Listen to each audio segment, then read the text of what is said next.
Hello students, welcome to my YouTube channel. अभी अब करने जा रहे हैं क्वेश्चन एक्सरसाइज 3.1 का क्वेश्चन नंबर 4 का पार्ट 2। यहाँ पे क्वेश्चन 4 में हमें ऐसे कहा गया है कि ये दो इक्वेशन की पेयर दी गई है, वो कंसिस्टेंट है कि इनकंसिस्टेंट। इसके लिए हम वापस अपना ये एक चार्ट देख लेते हैं कि अगर वो इंटरसेक्टिंग लाइन है तो उसका एक इंटरसेक्टिंग मैंने आगे भी आपको बताया था आगे के वीडियो में कि एक पॉइंट पे वो इंटरसेक्ट करते हैं तो उनके कॉमन सॉल्यूशन 1 होते हैं, वो कंसिस्टेंट कहलाता है। अगर तीनों कोएफिशिएंट का रेशियो प्रोपोर्शन में है तो वो कोइंसिडेंट कहलाता है, वो उसके इनफाइनाइट मैनी सॉल्यूशन कॉमन होते हैं और वो भी कंसिस्टेंट कहलाता है। उसका जो ग्राफ होता है वो ओवरलैपिंग बनता है। और अगर दो कोएफिशिएंट प्रोपोर्शन में है, तीसरा नहीं है, तो वो पैरेलल लाइन होती है, उसका ग्राफ ऐसे बनता है। दोनों इक्वेशन का जो कहीं पे भी इंटरसेक्ट नहीं करता तो उसके एक भी सॉल्यूशन कॉमन नहीं होते, तो वो इनकंसिस्टेंट कहलाता है। हमें क्वेश्चन नंबर 4 में अगर वो कंसिस्टेंट है तो उसको ग्राफिकली भी बताना है। तो पहले तो वो कंसिस्टेंट है कि नहीं वो देखते हैं। ये क्वेश्चन नंबर 4 का पार्ट 2 है। इसका अगर हम कोई एफिशिएंट देखें तो मैंने आगे भी आपको बताया, उसका standard form ax plus b y plus c equal to 0 है। तो यहाँ पे ये 8 इस तरफ है, हमें इक्वल की इस तरफ लाना है तो वो नेगेटिव हो जाएगा। और यहाँ पे ये भी नेगेटिव हो जाएगा। अब हमारे पास a1 है 1, b1 है -1 और c1 है -8। यहाँ पे a2 है 3, b2 है -3 और c2 है -16। मैंने आगे के वीडियोस में भी बताया था कि पहले हम a और b की वैल्यू को प्रोपोर्शन में करेंगे। अब अगर हम यहाँ पे देखें तो 1 और 2, a2 की वैल्यू है 3, यहाँ पे -1 -3, तो माइनस माइनस प्लस हो जाता है। अब देखो a और b तो प्रोपोर्शन में है, तो अब हम c को करके देखते हैं।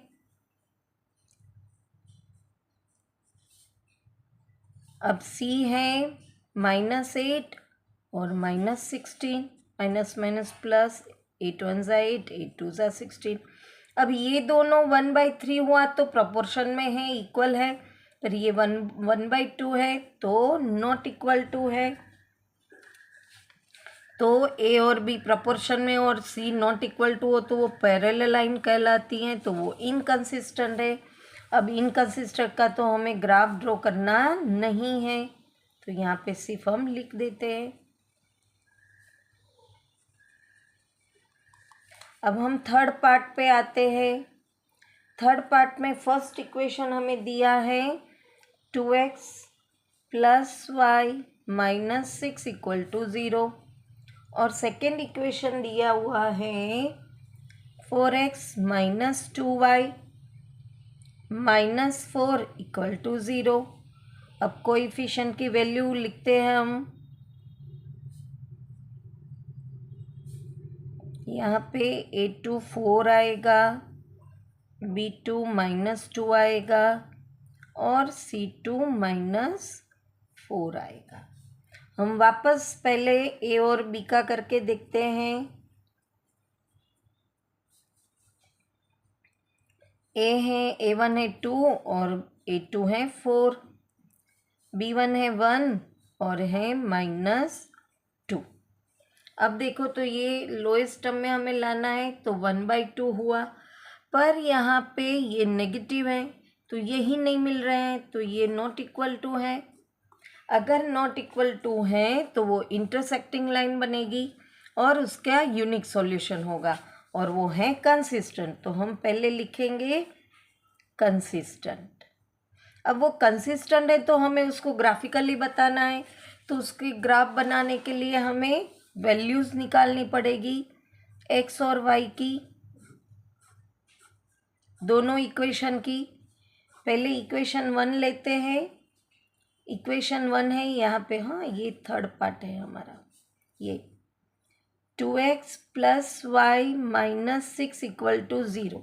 अब यहाँ पे y अकेला है तो मैं उसको सब्जेक्ट बना देती हूँ, तो ये माइनस है, इक्वल के सामने जाएगा तो प्लस, और ये प्लस है वो माइनस हो जाएगा।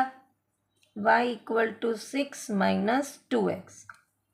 अब हर बार मैं x की वैल्यू पुट करूँगी तो मुझे y की वैल्यू मिलेगी।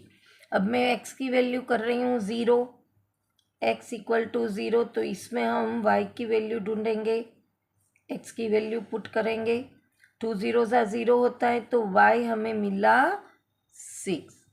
अब मैं ले रही हूँ x की वैल्यू 1,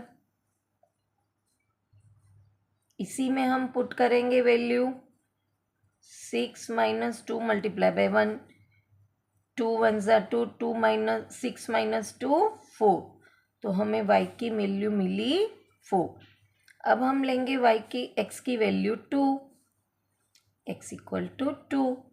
कोई भी वैल्यू आप ले सकते हैं, पर मैंने आगे के वीडियो में आपको बताया था कि हो सके तब तक ऐसे ही स्मॉल वैल्यू लिया करो, ताकि हमारा ग्राफ बहुत लंबा चौड़ा ना बने।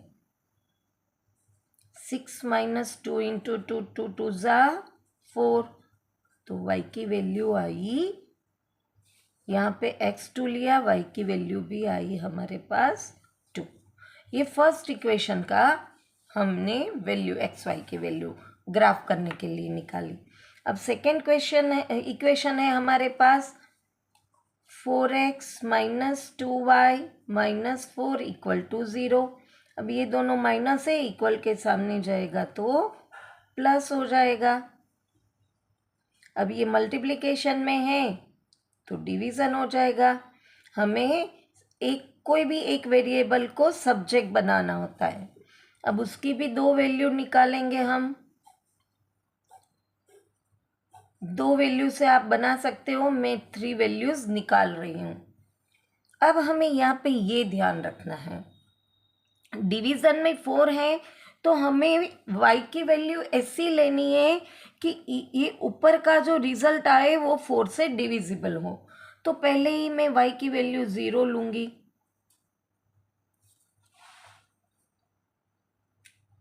अब इसमें पुट करेंगे x equal to 2 into 0 y 0 plus 4/4, 2 0 ज़ा 0 होता है तो 4/1, 4 1 ज़ा 4, तो x की वैल्यू हमें मिली 1। अब दूसरा मैं लूँगी x की वैल्यू 2, सॉरी y की वैल्यू 2 लूँगी, y इक्वल टू 2। मैंने पहले ही बोला कि मुझे 4 से डिविजिबल बनाना है, इसलिए मैं 1 नहीं ले रही हूँ, 2 ले रही हूँ। और यही इक्वेशन में y की वैल्यू पुट करेंगे, 2 2 ज़ा 4, 4 प्लस 4, 8/4, 4 2 ज़ा 8, तो हमें x की वैल्यू भी मिली 2। अब देखो यहाँ पे हमने कंसिस्टेंट कर रहा था, इंटरसेक्टिंग लाइन बनाई थी, तो इसमें भी 2 2 हो रहा है, यहाँ पे भी, तो यूनिक सॉल्यूशन कॉमन है ना, तो ये हमें मिल भी गया। अब मैं लूँगी यहाँ पे 4 से डिविजिबल है, मैं नेगेटिव डिजिट भी y का ले सकती हूँ, -2 ले रही हूँ, तो y इक्वल टू -2। x की वैल्यू पुट करते हैं, 2 multiply by -2 plus 4 divide by 4, plus minus minus 4, अब प्लस माइनस माइनस तो कट हो जाता है तो 0/4, तो x हमें मिला 0। अब हमारे पास ये वैल्यू आ गई है, अब इसको हम ग्राफ में पुट करेंगे। अब आप देखो तो यहाँ पे मैंने ग्राफ ऑलरेडी लिख के रखा है, हॉरिजॉन्टल x एक्सिस है, वर्टिकल y एक्सिस है। ऑलमोस्ट हमारी ये y के अलावा पॉजिटिव वैल्यू है, तो मैंने पॉजिटिव वैल्यू ही पुट करी हुई है। अब हम पहले ये फर्स्ट इक्वेशन की वैल्यू पुट करेंगे, x 0 है तब y 6 है, तो ये 0 लेंगे और ये y 6 लेंगे। x1 था तब y4 था, ये x1 है, y4 है।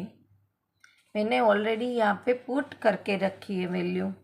अब x और y दोनों 2 पे हैं तो ये x2 है, y भी 2 है। अब फर्स्ट इक्वेशन का इसकी हम लाइन ड्रॉ कर लेते हैं।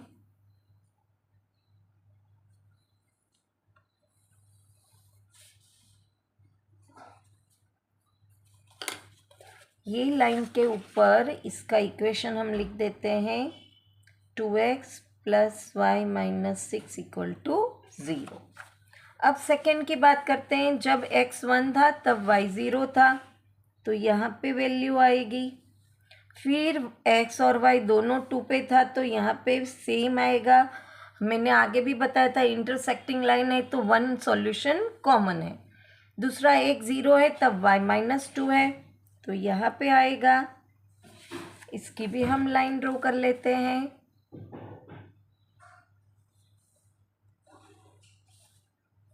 और ये लाइन के ऊपर सेकेंड इक्वेशन हमें लिखना है 4x - 2y - 4 = 0।